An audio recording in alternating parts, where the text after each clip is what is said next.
ជំរាបសួរលោកគ្រូថ្ងៃនេះខ្ញុំមកធ្វើការងារ lab ទី2ដែលនិយាយអំពី Linux user and group management with file permission ដោយដំបូងយើងប្រើ command sudo group add developer ដើម្បី add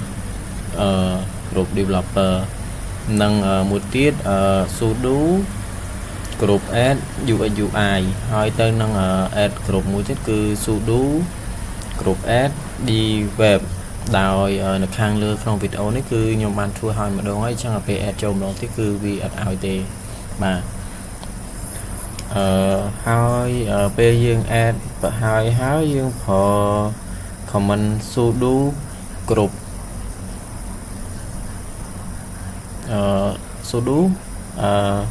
cat exe group ដើម្បី list មើល group ដែលយើងបានបង្កើតខាងលើនឹង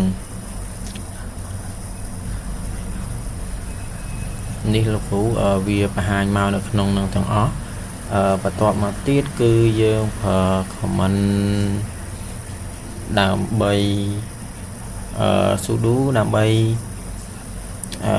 add group បន្ថែមវិញគឺ group developer ដោយមុននេះយើងបានលុបវាចោល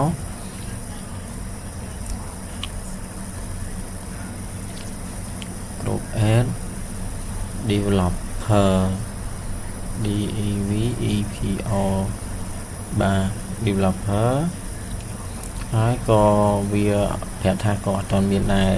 ច្រឡំសុំទោសគឺវាមានហើយស្រាប់អញ្ចឹងយើង cat វាមើលម្ដងទៀតគឺវាមកទាំងអស់ហើយលោកគ្រូនៅខាងលើហ្នឹងបាទបន្ទាប់ទៀតគឺយើងប្រើ command tag developer dash /process .txt UX/UI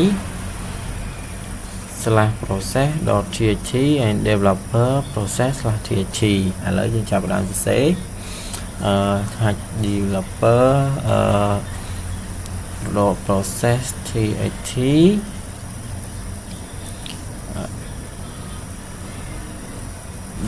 txt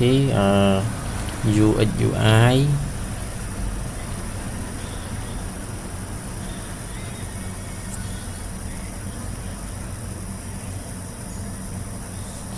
process.txt develop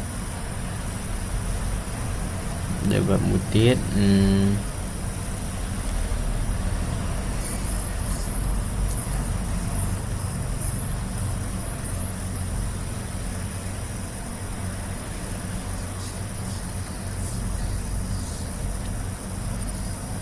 TXT ចាប់ដើម enter ដោយខ្ញុំបានបង្កើតហើយគឺវាអត់មានទេដោយសារតែខ្ញុំបានបង្កើតវាម្ដងអញ្ចឹងយើងចាប់ដើម list វាមើលម្ដងដោយយើងប្រើ command ls -l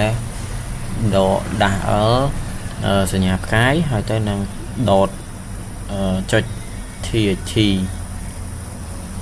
អាហ្នឹងគឺយើងប្រើវា .txt clear enter គឺឃើញបែបហ្នឹងហើយទៅយើងចាប់ផ្ដើមchange file permission ទៅជាលេខ700ទៅជាលេខ755សម្រាប់ all file ដែលជា text ពេលយើង change ទៅគឺវាបានបង្ហាញដូចនៅខាងលើដែរតែដោយសារតែខ្ញុំធ្វើឲ្យម្ដងអញ្ចឹងពេល change ទាំងពីរដងទៅគឺ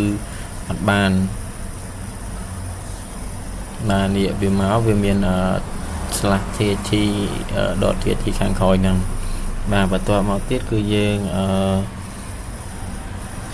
ប្រើ sudo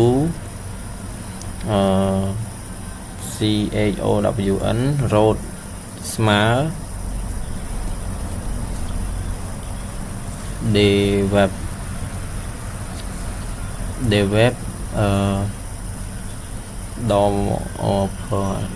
.clear permission process .text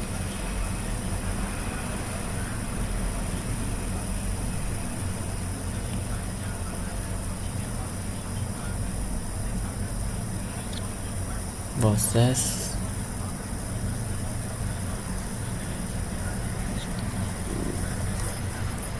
dot txt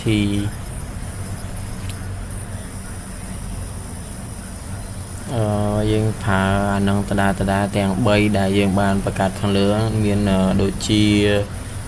developer មានសំទោសច្រឡំweb process txt អានឹងមួយយើង enter ហើយទៅយើងប្រើ command មួយទៀត sudo chomd 707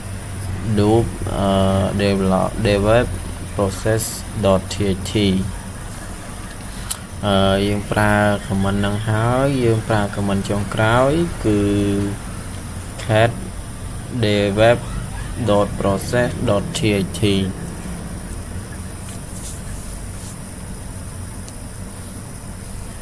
process.txt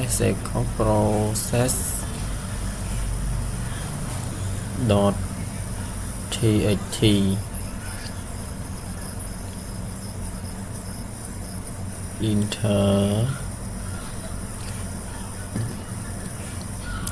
ប្រើ command ចុងក្រោយ cat ដើម្បីមើលវាវិញ develop.process.txt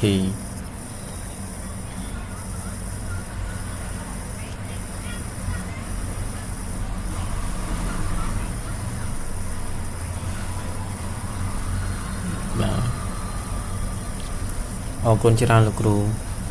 កិច្ចការរបស់ខ្ញុំគឺមានតែប៉ុណ្ណឹងលោកគ្រូ